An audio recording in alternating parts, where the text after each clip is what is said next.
Hello everyone, I am Ayush and I once again welcome you all on the YouTube channel of Ved prep टेट master. I hope आप लोग safe होंगे, healthy होंगे और secure होंगे और अपना बहुत ज़्यादा ध्यान रख रहे होंगे। Please stay safe and stay home. And one thing that I like to appeal you all, please subscribe the channel ताकि आपकी कोई भी लेटेस्ट अपडेट्स या वीडियो मिस ना हो सके। And one thing I'd like to assure you all that we are going to come up with something really big and bumper. So what you need to do is please stay connected with us ताकि जो हम लोग plan कर रहे हैं आपके लिए वो आप तक ज़रूर पहुंच सके। तो इस वीडियो में बेसिकली आपके लिए है एक गुड न्यूज़ जॉब के पॉइंट ऑफ व्यू से। DSSP PRT TGT एग्जाम 2021 की डेट जो है एग्जाम के फॉर्म फिल करने की वो फाइनली आ चुकी है। एंड अगर एग्जाम के फॉर्म फिल करने की डेट आ चुकी है तो एग्जाम भी डेफिनेटली होगा।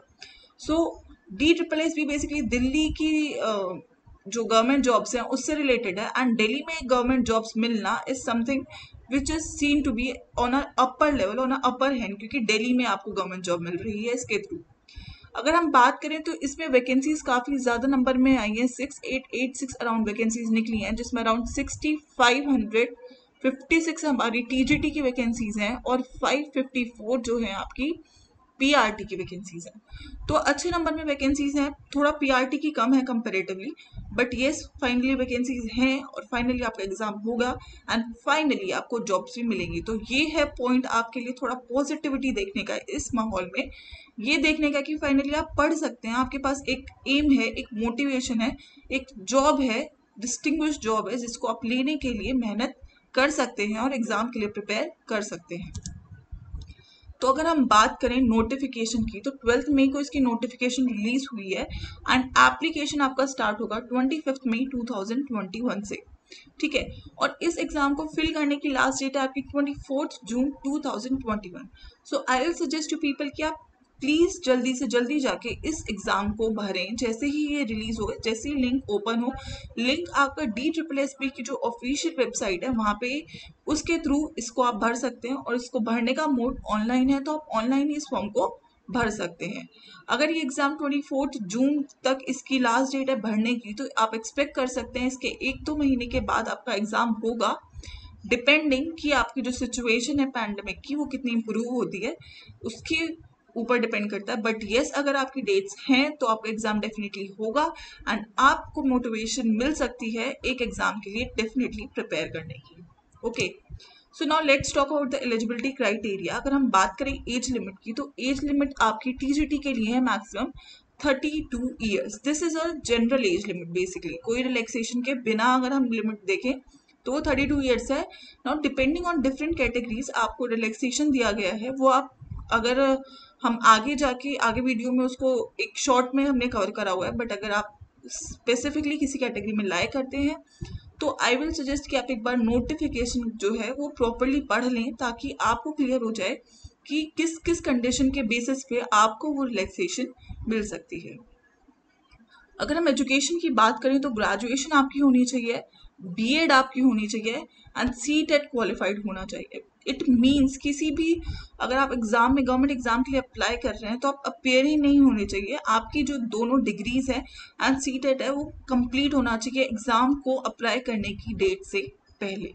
ऑलराइट, और मैक्सिमम इसमें 5 इयर्स का रिलैक्सेशन है। अगर हम PWD की बात ना करें तो 35 तक आपका जो है एज लिमिट एक्सटेंड हो सकती है डिपेंडिंग ऑन कौन सी कैटेगरी में आप अप्लाई कर रहे हैं।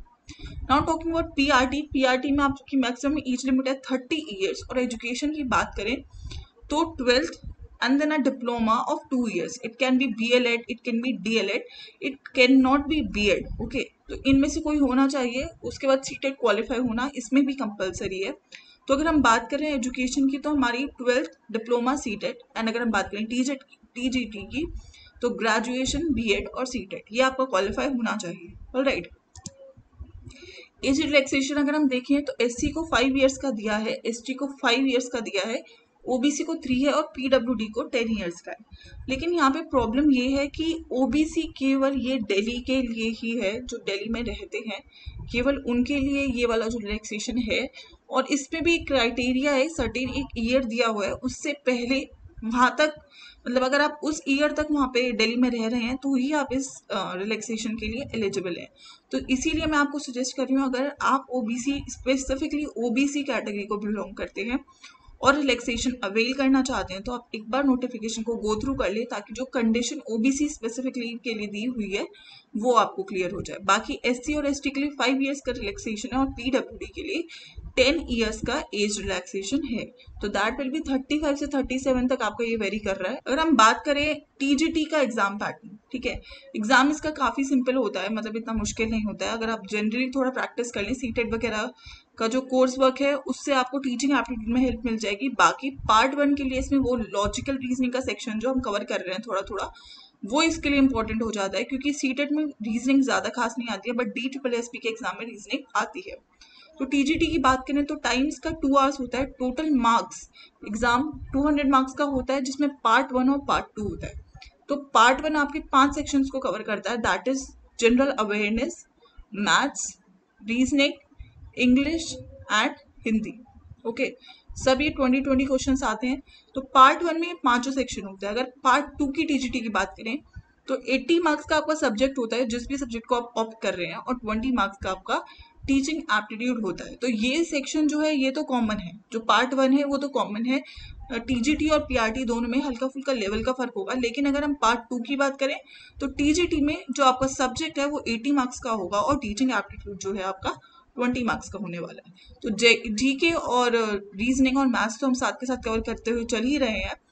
और जो मैं आपको ये बोला कि आपका जो कोर्स कवर हम करने वाले हैं, स्टार्ट करने वाले हैं, वो आपका टीचिंग एप्टीट्यूड इंग्लिश और हिंदी को भी साथ में कवर कर लेगा। पीआरटी की बात करें, सिंपल है थोड़ा, एग्जाम 2 आवर्स का ही होता है, 200 मार्क्स का ही होता है, पार्ट 100 पार्ट 200। तो इसका जो डिफरेंस है, पार्ट 2 में इसमें सब्जेक्ट कुछ नहीं आता, पूरा 100 मार्क्स का आपका टीचिंग एप्टीट्यूड आता है। और पार्ट 1 में वो पांचों जो पार्ट्स हैं वो कॉमन है, that is GK, maths, reasoning, English and Hindi. 20 questions each her section से आएंगे। तो पार्ट 1 दोनों में कम सेम है। अगर पार्ट 2 की बात करें तो एक में सब्जेक्ट के 80 क्वेश्चन है, पीआरटी में 100 के 100 मार्क्स आपके टीचिंग एप्टीट्यूड को बिलोंग करते हैं। अगर आप बात करें फाइनली सैलरी की, अगर सैलरी की बात करें, टीजीटी का अगर आप एग्जाम क्वालिफाई करते हैं तो आपकी जो सैलरी है दैट इज 9300 से 34800, और बी ग्रेड आपका होता है 4600 का। तो अगर आपकी सैलरी आप अप्रोक्स माने तो अराउंड 50,000 के अराउंड सैलरी आपकी लाई करती है। और अगर आप पीआरटी की बात करें तो उसका ग्रेड भी 4200 हो जाता है, तो आपकी सैलरी अराउंड 40,000 के अराउंड लाई करती है। तो ये आपका पर्क्स हैं इस एग्जाम के लिए। सैलरी अच्छी खासी है, सीट्स अच्छी खासी हैं, तो आपको देर नहीं करनी है, आपको फॉर्म भरना है, इसके लिए प्रिपेयर करना है एंड इसको डेफिनेटली क्रैक करना है। So this was all about the notification. आपकी जितनी भी पैटर्न से रिलेटेड बात थी, एलिजिबिलिटी क्राइटेरिया से रिलेटेड बात थी, एंड प्लीज रिमेंबर कि 25 जून से पहले इसको भर ले, ताकि आप इस एग्जाम से डिवॉइड ना हो सके। डेफिनेटली इस एग्जाम को क्लियर करें, and I just told you कि हम लोग प्लान कर रहे हैं आपके लिए something really really great, and till then we'll be connected with you, be it reasoning, be it GK, be it maths, be it aptitude, वो सब कुछ हम साथ के साथ कवर करते चलेंगे, और जितनी भी आपकी नोटिफिकेशंस है वो भी हम साथ के साथ डालते रहेंगे। With that, I'd like to end the video, and I'd like to say you all please stay safe, please take care of yourself and your family, and study for the exam. Stay positive. Thank you and have a nice day.